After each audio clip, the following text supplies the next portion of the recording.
सुप्रभात सभी छात्र छात्राओं, बाल साधना विद्यालय परिवार और अन्य शिक्षण संस्थाओं के सभी अध्ययन कार्य कर रहे छात्र छात्राओं, अभिभावकगण, परम श्रद्धेय और श्रद्धा के योग्य सभी बंधुओं का मैं इस बाल साधना की ऑनलाइन क्लास में हार्दिक अभिनंदन करता हूं, स्वागत करता हूं, इस्तकबाल करता हूं। परम पूज्य निर्देशक महोदय, परम आदरणीय संस्था प्रधान महोदय की ओर से बाल साधना विद्यालय परिवार की शैक्षणिक व जो गैर शैक्षणिक टीम है उसकी ओर से मैं आपका सभी की स्वस्थता, कुशलता और आपकी समृद्धि की कामना करता हूँ। आज 31 जुलाई 2020 होना हमें क्लासों में चाहिए था, लेकिन कुछ वैश्विक महामारी के कारण आज क्लासों की बजाय हम आपसे मोबाइल से रूबरू हो रहे हैं। और इसमें जो आज हमारा टॉपिक है राष्ट्रीय जलमार्गों के बारे में है, राष्ट्रीय जो पतन है, बंदरगाह है, उसके बारे में। चलो टॉपिक पर आते हैं। राष्ट्रीय जलमार्ग जो कल 30 तारीख की क्लास में मैं आपको जो अंतिम स्टेज पर समझा के गया था कि राष्ट्रीय राजमार्गों में सबसे लंबा नौगम्य राष्ट्रीय जलमार्ग जो है वो गंगा नदी पर है। तो आप कहेंगे कि जलमार्ग के अंतर्गत सबसे लंबा जो जलमार्ग है नौगम्य जलमार्ग इसको कहा जाता है, जिसको NW कहा जाता है, राष्ट्रीय जलमार्ग, जिसकी शॉर्ट फॉर्म जो लिखी गई है, जो राष्ट्रीय को एन लिखा जाता है, NW के नाम से इसको जानते हैं, राष्ट्रीय नौसैनिक या नौगम्य जलमार्ग है। ये इलाहाबाद से हल्दिया क्षेत्र के बीच में है। ये कहाँ से कहाँ तक है? इलाहाबाद जो यूपी के अंतर्गत है और हल्दिया जो कोलकाता क्षेत्र के अंतर्गत है। 1620 किलोमीटर लंबा जो है वो सबसे बड़ा नौगम्य राष्ट्रीय जलमार्ग है। दूसरी बात की जाए तो भारत का दूसरा नौगम्य मार्ग जो है, नौगम्य राष्ट्रीय मार्ग नंबर 2 पर जो बात आती है, वो जलमार्ग जो है वो 2 प्रसिद्ध है और वो ब्रह्मपुत्र का प्रसिद्ध है। ये जो ब्रह्मपुत्र है, ये नदी जो है जिसको आप असम का शोक कहा जाता है, ये सादिया से धुलवी के मध्य स्थित है। ये कौन से क्षेत्र से कहाँ तक है? सादिया से जो धुबरी क्षेत्र है वहाँ तक जाता है और इसकी कुल लंबाई 891 किलोमीटर स्थित है। तीसरा जो नौगम्य मार्ग है वो तीसरा नौगम्य राष्ट्रीय जलमार्ग, तो तीसरा नौगम्य राष्ट्रीय जलमार्ग जो है वो तीसरा नौगम्य राष्ट्रीय जलमार्ग कोटापुरम से कोल्लम तक है। कौन से स्थान तक है? कोटापुरम से कोल्लम क्षेत्र तक है। तो कोल्लम क्षेत्र से कोटापुरम क्षेत्र तक ये तीसरा नौगम्य जलमार्ग है। चौथा नौगम्य राष्ट्रीय जलमार्ग काकीनाडा से भरकानन तक है। तो चौथे रूप से देखोगे तो आपका होगा चौथा नौगम्य राष्ट्रीय जलमार्ग, नौगम्य राष्ट्रीय जलमार्ग। तो नौगम्य राष्ट्रीय जलमार्ग है काकीनाडा से भरकानन तक का है। काकीनाडा से भरकानन तक क्षेत्र तक ये जाता है, 1100 किलोमीटर लंबा है। और पांचवा राष्ट्रीय नौगम्य जलमार्ग, पांचवा राष्ट्रीय नौगम्य जलमार्ग, तो ये जलमार्ग जो है वो मथाई नदी और उससे जुड़ी हुई दूसरी नदी है महानदी के डेल्टा चैनल पर है और 588 किलोमीटर जो आपका होता है। लेकिन 3 नदियां जुड़ती हैं, मताई, महानदी और तीसरी ब्राह्मणी नदी क्षेत्र से जुड़ा हुआ है। भारतवर्ष के अन्य मार्ग भी हैं जिसके अंतर्गत मांडवी क्षेत्र आता है, जुआरी क्षेत्र आता है, कंबर जुआ क्षेत्र जहाँ पर जलमार्ग स्थित है, सुंदरवन जो एक डेल्टा भी है उस सुंदरवन क्षेत्र में है, ब्राक केरल क्षेत्र के अंतर्गत भी है जहाँ पर आपके, और पश्चजल जो बैकवाटर जो है कुछ नदियों का जवारी विस्तार भी है, तो ये चीज आती है। तो आपका आज का टॉपिक था बच्चों सबसे लंबा नौगम्य राष्ट्रीय जलमार्ग। ये जो आने जाने का जलमार्ग है वो भारत का आंतरिक जलमार्ग इलाहाबाद से हल्दिया तक 1620 किलोमीटर क्षेत्र तक है। ये दोनों स्टेप आपके लिए अति महत्वपूर्ण है। दूसरा नौगम्य राष्ट्रीय जलमार्ग नंबर 2 है, जो कौन सी नदी पर है? ब्रह्मपुत्र नदी पर है, सादिया से धुबरी क्षेत्र तक। तीसरा नौगम्य राष्ट्रीय राजमार्ग 891 किलोमीटर है। तीसरा नौगम्य राष्ट्रीय जलमार्ग कोट्टापुरम से कोल्लम क्षेत्र तक जाता है। चौथा नौगम्य राष्ट्रीय जलमार्ग काकीनाडा से मकरानन, जो भरकानन क्षेत्र जगता था, मकरानन ये भरकानन क्षेत्र है, 1100 किलोमीटर है। पांचवा राष्ट्रीय नौगम्य मार्ग है मताई से महानदी डेल्टा ब्राह्मणी नदी तक जाता है, 588 किलोमीटर है। मांडवी, जुआरी, कंबुरजुआ, सुंदरवन, बराक, केलर, ये वो क्षेत्र हैं जहाँ तक ये जो आपके सबसे ज़्यादा जो जलमार्ग हैं जो विकसित हुए हैं, ज़्यादा से ज़्यादा इनका क्या हुआ है? विकास हुआ है, या सर्वश्रेष्ठ रूप से क्या हुए हैं? विकसित हुए हैं। इसी के साथ हमारा दूसरा जो टॉपिक शुरू होता है, समुद्री पतन। एक बात तो आपको है कि पतन किसे कहते हैं, तो पतन शब्द के साथ आप एक शब्द को जोड़ सकते हैं जिसका अर्थ होता है बंदरगाह।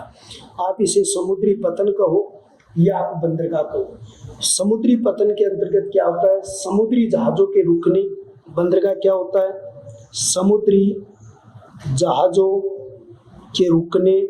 सबसे पहली बात आती है जहाँ समुद्री जहाज रुकते हैं, ईंधन लेने के लिए रुकते हैं। उसके अलावा माल चढ़ाने व उतारने, माल चढ़ाने व उतारने का जो कार्य किया जाता है, उतारने का कार्य किया जाता है, उसको बंदरगाह कहते हैं।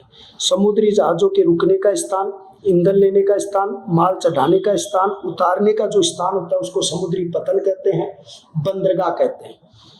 दूसरी बात, भारत की 7,516 जो समुद्री तटरेखा है, भारत की तटरेखा कितनी है? तो भारत की तटरेखा 7,516.6 किलोमीटर है। 7,516.6 किलोमीटर समुद्री तटरेखा है। इस तटरेखा के ऊपर 12 प्रमुख तथा 187 मध्य छोटे पतन है, मध्य या छोटे पतन है। भारत की तटरेखा कितनी है? 7,516 है। इसमें 12 प्रमुख हैं और 187 जो मध्य जो तटरेखा के रूप में विकसित हैं, छोटे पतन है। ये पतन 95% विदेशी व्यापार संचालित करते हैं, यानी जो छोटे पतन है वो 95% विदेशी व्यापार संचालित करते हैं। क्या करते हैं? विदेशी व्यापार जो है वो संचालित करते हैं। ये विदेशी व्यापार उनके द्वारा संचालन किया जाता है। समुद्री जहाजों के रुकने, ईंधन लेने, माल चढ़ाने उतारने का कार्य करने वाले को बंदरगाह कहते हैं। भारत में 7,516 किलोमीटर जो भारत की तटीय सीमा है, 12 इसके प्रमुख है, 187 मध्य तौर पर 95% इन्हीं क्षेत्रों से व्यापार संचालित किया जाता है। अब भारत के प्रतिष्ठित बंदरगाह कौन कौन से हैं, उन बंदरगाहों की हम एक एक करके बात करते हैं। सबसे पहले समुद्री पतन के अंतर्गत जो हमारा पहला बंदरगाह आता है उसका नाम क्या है? मुंबई बंदरगाह। मुंबई बंदरगाह के 2 हिस्से हैं। पहला तो है मुंबई बंदरगाह और दूसरा इसका एक उप बंदरगाह बनाया गया है जिसका नाम है न्यू होवा सोवा है। और न्यू होवा सोवा जो है उसका वर्तमान नाम क्या है? जवाहरलाल नेहरू पतन। इसका नाम क्या है? जवाहरलाल नेहरू पतन है। ये एक कृत्रिम बंदरगाह है, ये है कृत्रिम बंदरगाह है। कौन सा बंदरगाह है? ये एक कृत्रिम बंदरगाह है और कृत्रिम बंदरगाह का विकास यहाँ पर हुआ। अब इस न्यू होवा सोवा बंदरगाह का गठन इस मुंबई वाले बंदरगाह का भार कम करने के लिए हुआ है। जो मुंबई वाला बंदरगाह है उस मुंबई वाले बंदरगाह का भार कम करने के लिए इस न्यू होवा सोवा बंदरगाह का क्या हुआ है? गठन हुआ या इनका निर्माण किया है। मुंबई के नजदीक मझगांव में नौसेना सामग्री भी बनाई जाती है। मुंबई के नजदीक एक गांव है उसका नाम है मझगांव और मझगांव में नौसेना सामग्री बनाई जाती है। कौन सी सामग्री? नौसेना सामग्री बनाई जाती है। और ये नौसेना सामग्री जो बनाई जाती है इसको क्या कहते हैं? युद्धपोत कहा जाता है। क्या कहा जाता है? युद्धपोत कहा जाता है। तो मुंबई और मुंबई क्षेत्र के अंतर्गत न्यू होवा सोवा जवाहरलाल, इसके प्रभाव या भाव को थोड़ा सा मान लो भार कम हो जाए, जिससे व्यापारिक सुगमता आ जाए, अच्छा व्यापार हो सके, तीव्रता बढ़ सके, सामान सही समय पर उतारा चढ़ाया जा सके। न्यू सोवा का निर्माण हुआ था और मझगांव में जो नौसैनिक युद्ध पोत है उनका निर्माण किया गया था। दूसरा बंदरगाह विकसित हुआ था कांडला बंदरगाह, कांडला या कांडला बंदरगाह। ये एक जवारीय बंदरगाह है। अब आप मेरे से कहोगे सर जवारीय बंदरगाह क्या होता है? जैसे ज्योग्राफी में आपने पढ़ा था कि समुद्र तट के पानी का ऊपर आना जवार कहलाता है और वापिस पीछे जाना भाटा कहलाता है। तो इसके कारण क्या होता है, जवारीय पानी के कारण आने के कारण वो आसपास का क्षेत्र वो थोड़ा कटा फटा हो गया। अब जब आगे आ जाता है तो उसके ऊपर जहाज आसानी से आ जाते हैं, इसलिए इसे एक जवारीय बंदरगाह कहते हैं। तो इसमें पहली बात क्या लिखोगे? कांडला बंदरगाह। और कांडला बंदरगाह को क्या कहा जाता है? जवारीय बंदरगाह कहा जाता है। सबसे पुराना बंदरगाह, क्योंकि एक प्राकृतिक बंदरगाह भी आप इसको कह सकते हो। सबसे पुराना बंदरगाह है जवारीय बंदरगाह। राजस्थान का सबसे नजदीक बंदरगाह है। दूसरी बात इसकी महत्वपूर्ण है, राजस्थान का सबसे नजदीक का बंदरगाह है, यानी राजस्थान जो है उससे सबसे नजदीक का बंदरगाह। वर्तमान समय में इसका नाम पंडित दीनदयाल है। वर्तमान समय में नाम पंडित दीनदयाल इसका नाम है। पंडित दीन दयाल बंदरगाह के नाम से प्रसिद्ध है। और यहाँ जस्ता सांद्रण निर्यात किया जाता है। जस्ता सांद्रण निर्यात किया जाता है। तो कांडला एक जवारीय बंदरगाह है, सबसे पुराना बंदरगाह है, राजस्थान में सबसे नजदीक बंदरगाह है, भारत में सबसे कम पंडित दीनदयाल बंदरगाह है। और इसी का तो नाम पंडित दीनदयाल है, इससे जस्ता सांद्रण यहाँ से किया जाता है।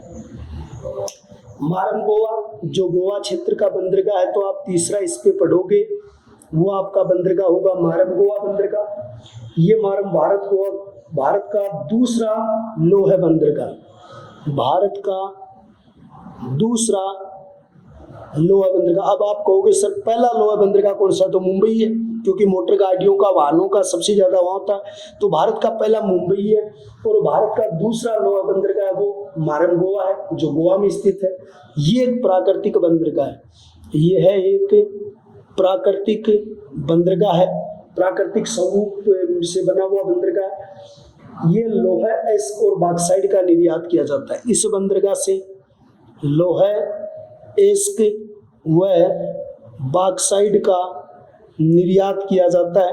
तो आपसे पूछता है कि भारत का ऐसा बंदरगाह कौन सा है जहां से बॉक्साइट और लोहा इस्पात का निर्यात किया जाता है? मारम गोवा से। मारम गोवा दूसरा लोहा इस्पात उद्योग है, पहला लोहा इस्पात उद्योग मुंबई है। और मुंबई एक प्राकृतिक बंदरगाह के रूप में विकसित हुआ है। न्यू मंगलोर बंदरगाह कर्नाटक क्षेत्र का प्रसिद्ध है। न्यू मंगलोर बंदरगाह, और न्यू मंगलोर बंदरगाह जो आपका प्रसिद्ध है वो कहाँ का है? कर्नाटक क्षेत्र का प्रसिद्ध है। कर्नाटक में कॉफ़ी ज़्यादा होती है, यहाँ से कॉफ़ी का निर्यात होता है, इसलिए कॉफ़ी बंदरगाह भी कहते हैं। तो यहाँ से कॉफ़ी का निर्यात होता है। कॉफ़ी का निर्यात होने के कारण या कॉफ़ी यहाँ से जाने के कारण कॉफ़ी बंदरगाह के नाम से इसको जानते हैं। यह एक प्राकृतिक बंदरगाह है। कौन सा बंदरगाह है? प्राकृतिक बंदरगाह है। तो पहले नंबर पर न्यू बंगलोर बंदरगाह के नाम से आप आएंगे। ये कहाँ का प्रसिद्ध बंदरगाह? कर्नाटक का। दूसरे इसी को क्या कहा जाता है? कॉफ़ी बंदरगाह कहा जाता है। ये एक प्राकृतिक बंदरगाह के रूप में विकसित होता है। ये बात इसके ऊपर क्या होती है? लागू होती है। दूसरी कोची बंदरगाह केरल। ये बंदरगाह कोची प्राचीन काल में कालीकट के नाम से जाना जाता था। तो अगला जो बंदरगाह है वो कौन सा है? कोची बंदरगाह है।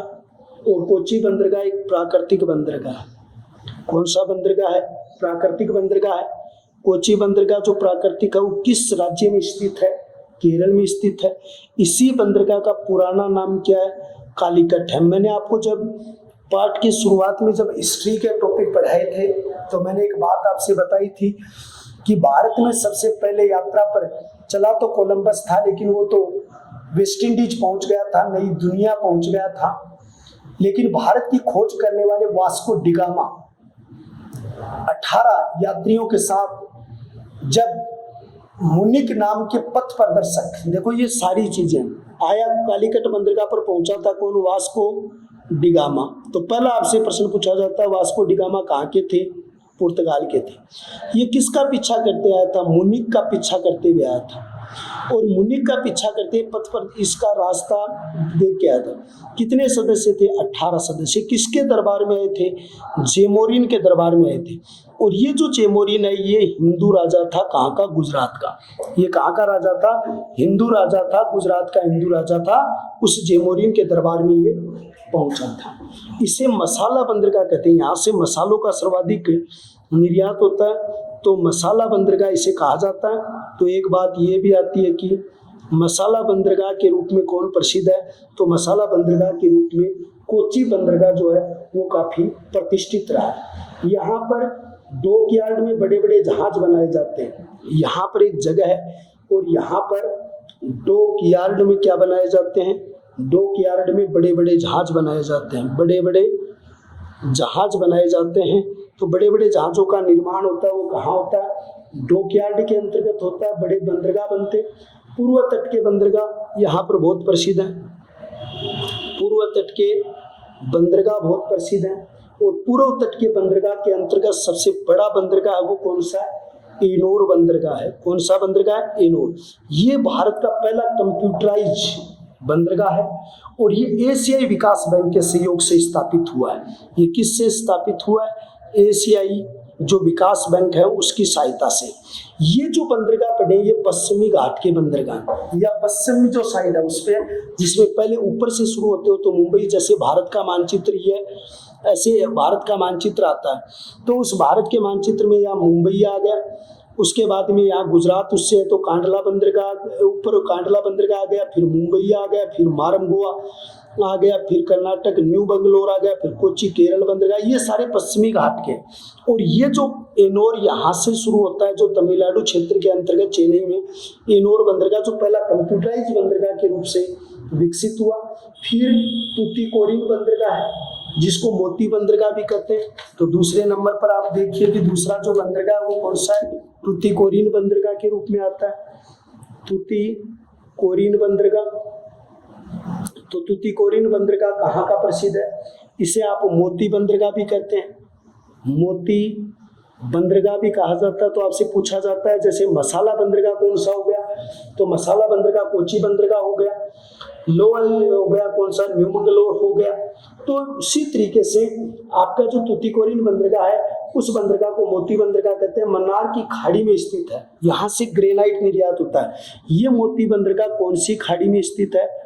मन्नार की जो खाड़ी है राजस्थान, भारतवर्ष और श्रीलंका के बीच जो बनी हुई है, उस मन्नार की खाड़ी में स्थित बंदरगाह है। और मन्नार की खाड़ी के साथ साथ यहाँ पर एक बहुत बड़ी महत्वपूर्ण बात आती है कि ग्रेनाइट का निर्यात होता है। तो आप लिखेंगे यहाँ से ग्रेनाइट का निर्यात होता है। किसका निर्माण होता है?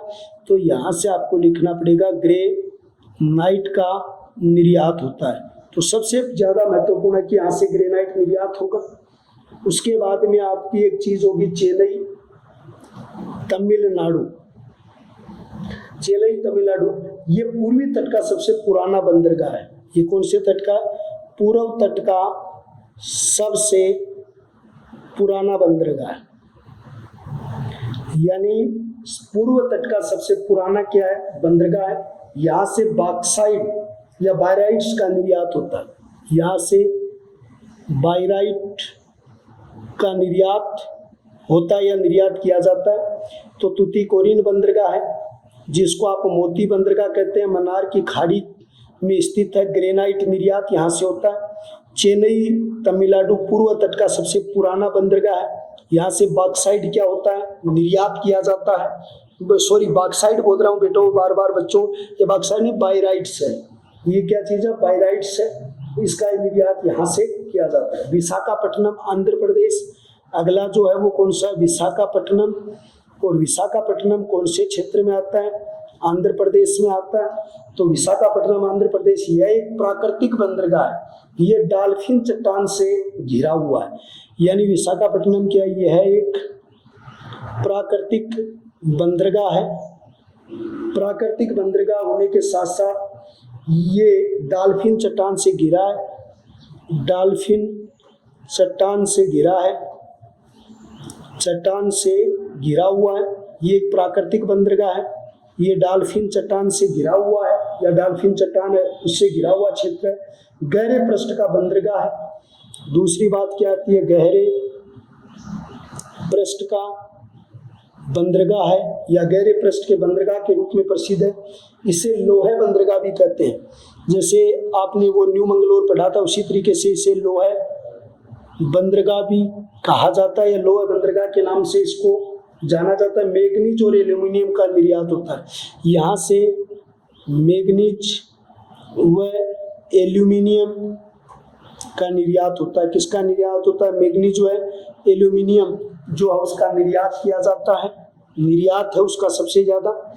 तो दोबारा से एक बात देखेंगे, पूर्वी क्षेत्र में पहला जो एनोर बंदरगाह है जो कंप्यूटराइज है, एशियाई सहयोग से है।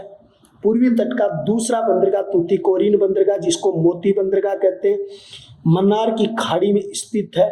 यहाँ से ग्रेनाइट का क्या किया जाता है? निर्यात किया जाता है। चेन्नई बंदरगाह जो तमिलनाडु का पूर्व तट का सबसे पुराना बंदरगाह है, से बाइराइट्स का निर्यात किया जाता है। विशाखापट्टनम आंध्र प्रदेश ये एक प्राकृतिक बंदरगाह है। डॉल्फिन चट्टान से गहरे पृष्ठ का बना हुआ बंदरगाह लोहा बंदरगाह के रूप में है।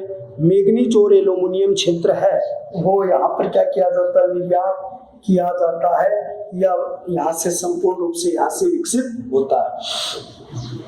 ये बात यहाँ पर आती है। तो ये भारतवर्ष के पश्चिमी तटीय क्षेत्रों में और पूर्वी तटीय क्षेत्रों में जो प्रतिष्ठित बंदरगाह हैं जो मैंने अभी आपको पढ़ाए, जैसे मुंबई, न्यू हवासुआ, कांडला, मारंगुआ, न्यू मंगलोर, कोची बंदरगाह, पूर्वी तट में एनोर बंदरगाह, तूतीकोरिन बंदरगाह, चेन्नई बंदरगाह, विशाखापट्टनम बंदरगाह, ये बंदरगाह वो हैं जो 7,516 जो किलोमीटर जो हमारी तटीय सीमा है, उस तटीय सीमा के अंतर्गत क्या है? विकसित हो रहे हैं। ये यहाँ पर हमारे प्रसिद्ध बंदरगाह। लेकिन पूर्वी तट का अगला बंदरगाह जो है पारद्वीप बंदरगाह, और ये पाराद्वीप भी कहते हैं, पारद्वीप भी कहते हैं। ये पारद्वीप बंदरगाह कौन से क्षेत्र का प्रसिद्ध है? उड़ीसा। ये एक कृत्रिम बंदरगाह है, एक कृत्रिम बंदरगाह के रूप में विकसित है। सबसे अधिक मैग्नीज, इसलिए इसको मैग्नीज बंदरगाह भी कहेंगे। यहाँ से सबसे अधिक मैग्नीज का निर्यात होता है, मैग्नीज का निर्यात होता है। और सबसे अधिक मैग्नीज का निर्यात होने के कारण इसे मैग्नीज बंदरगाह कहते हैं, मैग्नीज बंदरगाह कहते हैं। तो सबसे पहले आप इस पे लिखेंगे कृत्रिम बंदरगाह। यहाँ से सबसे अधिक मैग्नीज का क्या होता है? निर्यात होता है। मैग्नीज बंदरगाह इसे कहा जाता है। तो मैग्नीज बंदरगाह पारद्वीप उड़ीसा क्षेत्र में स्थित है। मैग्नीज के निर्यात के कारण इसका नाम मैग्नीज हो गया। हल्दिया कोलकाता कृत्रिम बंदरगाह है। तो दूसरा जो क्षेत्र है उसका नाम है हल्दिया, और हल्दिया बंदरगाह आपका कहाँ पर है? कोलकाता क्षेत्र में है। ये एक कृत्रिम बंदरगाह के रूप में विकसित होता है, कृत्रिम बंदरगाह है। हुगली नदी पर स्थित है, इसे पटसन बंदरगाह भी कहते हैं। ये कौन सी नदी पर स्थित है? हुगली नदी पर स्थित है, और हुगली नदी पर स्थित होने के कारण इसे पटसन बंदरगाह भी कहते हैं। इसे पटसन बंदरगाह कहा जाता है। यहाँ खनिज कोयले का निर्यात होता है। यहाँ से खनिज कोयले का निर्यात किया जाता है। तो हल्दिया क्षेत्र कहाँ का? कोलकाता का। ये जो है वो क्या है? कृत्रिम बंदरगाह है। कौन सी नदी पर स्थित है? हुगली नदी पर। यहाँ से पटसन का सर्वाधिक निर्यात होता है, इसलिए पटसन बंदरगाह कहते हैं। और यहाँ से खनिज व कोयला जो है उसका सर्वाधिक क्या किया जाता है? निर्यात किया जाता है। ये बात भी आपको लिखनी है। फिर आपका जो पोर्ट ब्लेयर, ये अंडमान निकोबार द्वीप समूह की राजधानी है। यानी पोर्ट ब्लेयर जो क्षेत्र है वो अंडमान व निकोबार द्वीप समूह है जो क्षेत्र है उसकी राजधानी के क्षेत्र में है, अंडमान की। सबसे नया बंदरगाह है भारत का, सबसे नया बंदरगाह है, सबसे नए बंदरगाह के रूप में विकसित होता है। उसके बाद में अगला बंदरगाह दहेज बंदरगाह है। दहेज बंदरगाह जो है वो एक केमिकल बंदरगाह है। केमिकल बंदरगाह है, और केमिकल बंदरगाह जो आपके कहाँ पर है, ये गुजरात क्षेत्र में है। उसके बाद में एलिंग बंदरगाह, अगला जो आपका आता है वो कौन सा आता है, एलिंग बंदरगाह। विश्व का सबसे बड़ा जहाज तोड़ने का बंदरगाह है, विश्व का सबसे बड़ा जहाज तोड़ने का बंदरगाह है, जहाज तोड़ने का बंदरगाह है ये एलिंग बंदरगाह, जो आपका विश्व का सबसे गुजरात क्षेत्र में है। अंतर्देशीय जलमार्ग विकास के लिए, यानी अंतर्देशीय यानी दो देशों के मध्य अंतर्देशीय जलमार्ग के विकास के लिए